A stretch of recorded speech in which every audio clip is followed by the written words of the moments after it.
is Audrey Stuck-Gerard. I'm a fashion historian and a living history interpreter. So some of the main things I discussed with the guests that came through today were,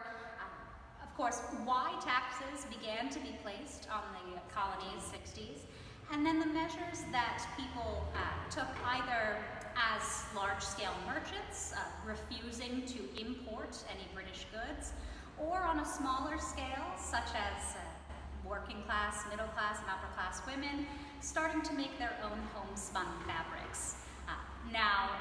making fabric is a very lengthy and complicated process, something that not everyone can take up very easily and make a quality product, which means that some of the homespun goods were a bit rougher and a bit more rustic, especially if they were in fact homespun, made entirely within one family structure.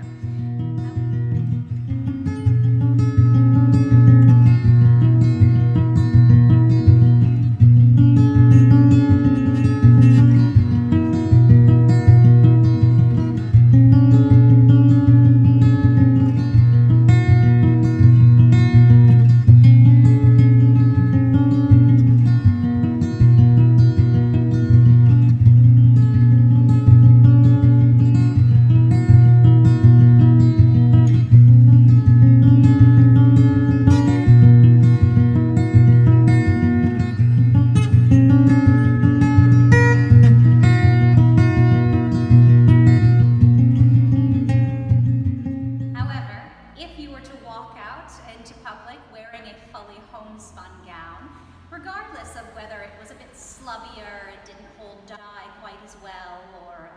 was made of a lesser quality material,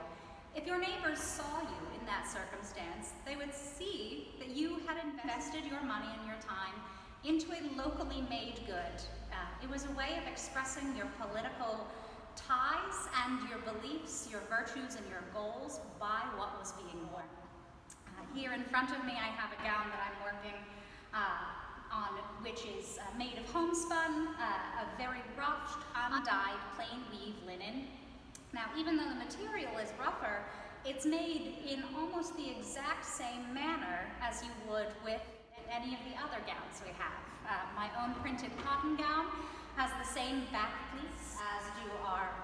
vibrantly colored worsted gowns, such as the pink here, a deep bottle green we have hanging in the back corner, as well as some of the silk and silk blend gowns and the fine printed cottons would be assembled in much the same way. And another thing to do, even in your own textiles in your own house, you could of course purchase them from the small scale textile manufacturers here in the colonies. And most importantly, and most New Englandy of us, we would repurpose many of the fabrics and goods that we had already used, trying not to buy new items, but making sure our old items were maintained and occasionally refashioned so that they could be worn for many, many more years to come.